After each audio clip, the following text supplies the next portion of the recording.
Hey, what's up, guys? So I want to talk about the knights. They're not really an archetype that you would play multiple knights. You can't really make a deck with all the knights. It wouldn't be a very good deck. It wouldn't have very good synergy. They're more cards that are kind of splashable in other decks just to help you mill, get cards into the graveyard. That's all what they do.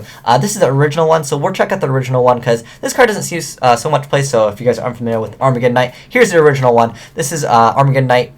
So when this card is summoned, meaning flip summon, special summon, normal summon, you can send one dark monster from your deck to the graveyard. That's it. Works really well. Mystic Tomato, summon Armageddon Knight, put another card. You can get those darks in relatively fast. Now, there's also Dark Grepher, which essentially kind of is like, the same idea. Just get those darks that you want to get in to the graveyard. You get them to the graveyard as quickly as possible. The thing with Grepher, there's also Light Ray Grepher, but I don't feel like he is as good, essentially, to get the mill in.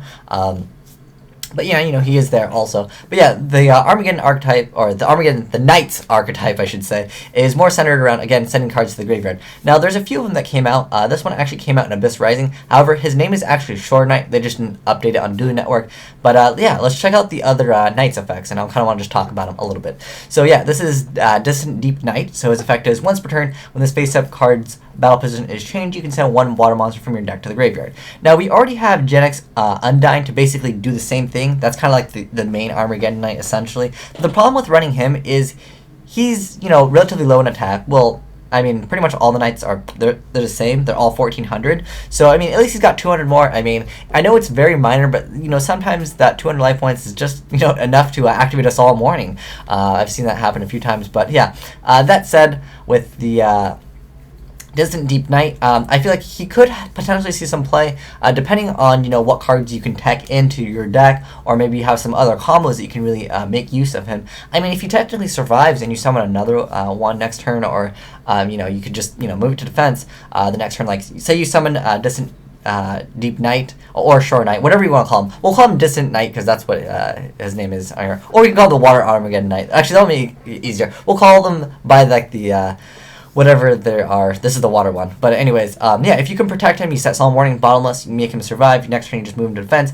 That way you don't have to play the normal monsters, because I really don't like playing normal monsters in decks, unless it's like Sabersaurus. Sabersaurus is cool with me because he's 1900, at least you can point for point Thunder Kings, you can get over, other monsters. But the thing is, when you're, under 15, it's just most of the stuff you can't really attack over, and that's just the unfortunate part about Undyne is he's weak, and, I mean, technically, yeah, at least Gen X Controller is, a tuner, so that's like a plus kind of in that aspect. But yeah, again, running those normal monsters in decks, just not the most optimal way to run decks sometimes.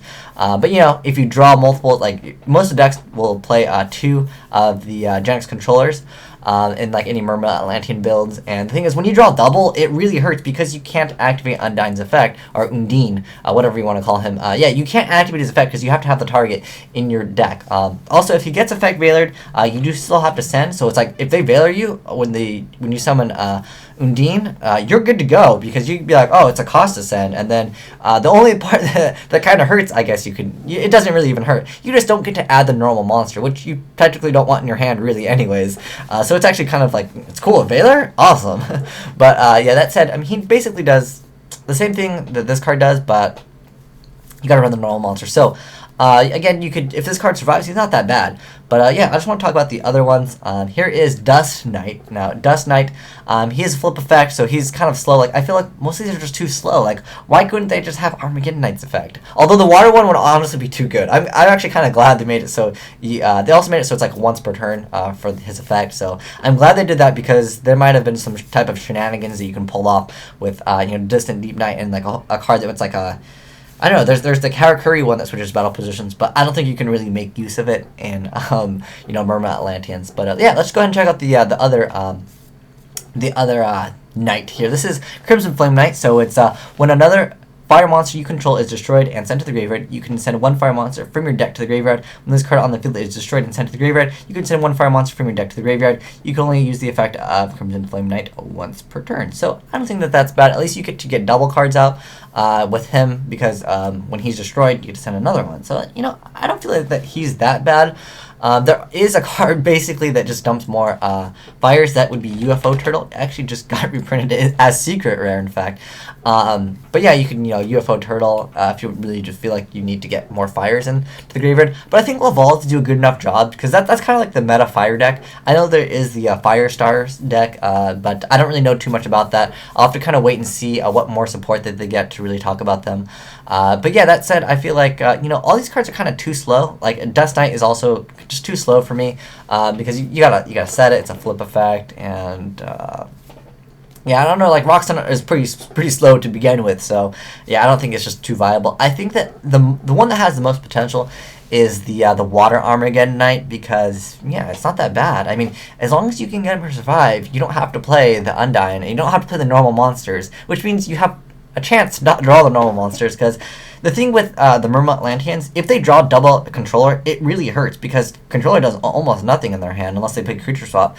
It really doesn't do anything, and then they can't activate Undying. So like that's the negative side to activating or running the Undying instead of running the Shore Knight or Water Armageddon Knight or Distant Deep Knight, whatever you want to call him.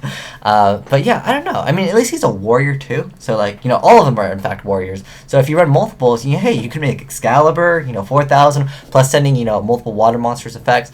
But also one thing I want to touch up on is, let's say you overlay for a rank 4. I just have this as an example, but let's say you overlay for rank 4.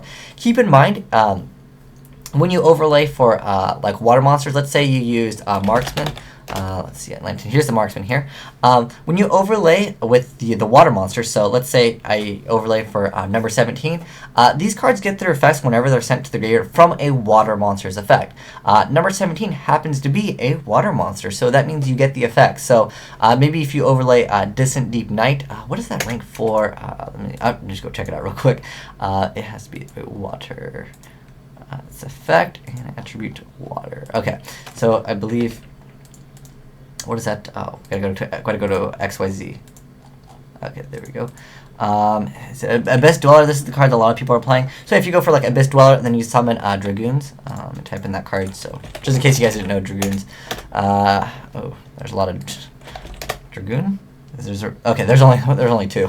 There's this card over here, but we're talking about Atlantean Dragoons. But yeah, you get its effect when you overlay for was it Deep Sea Dweller? What was his name again? Sorry, my bad, I forgot his name. Let's go back to him real quick. It's level 4, Abyss Dweller.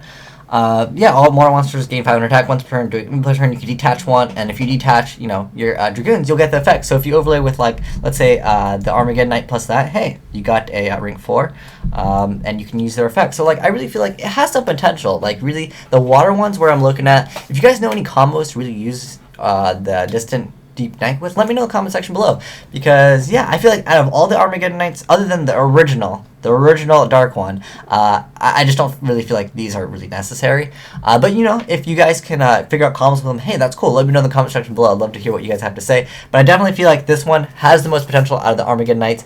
Who knows? Maybe in the future we'll see a wind one, and that could help Dragoonies a little bit. You can send like Phalanx to the graveyard. We'll see what the effect is, and maybe I'll make a video in the future to talk about more about the Armageddon Knights. I really don't feel like a light one is necessary, because I mean, most of the light cards, they do a good enough job. They already have enough cards, and unless like it was a fairy plus light and like it just sent one, then it would be more viable. But I'm pretty sure all the knights are gonna be a warrior, so that probably won't happen unless it'd be really crazy if they made a Lightsworn Knight card that had the Lightsworn name plus sent a Lightsworn monster to the graveyard. That would be amazing. But I doubt that will happen. If it does, though, you gotta watch out for those Lightsworn. That would be pretty good. But anyways, if you guys know any combos with any of the knights, other than Armageddon Knight's pretty simple.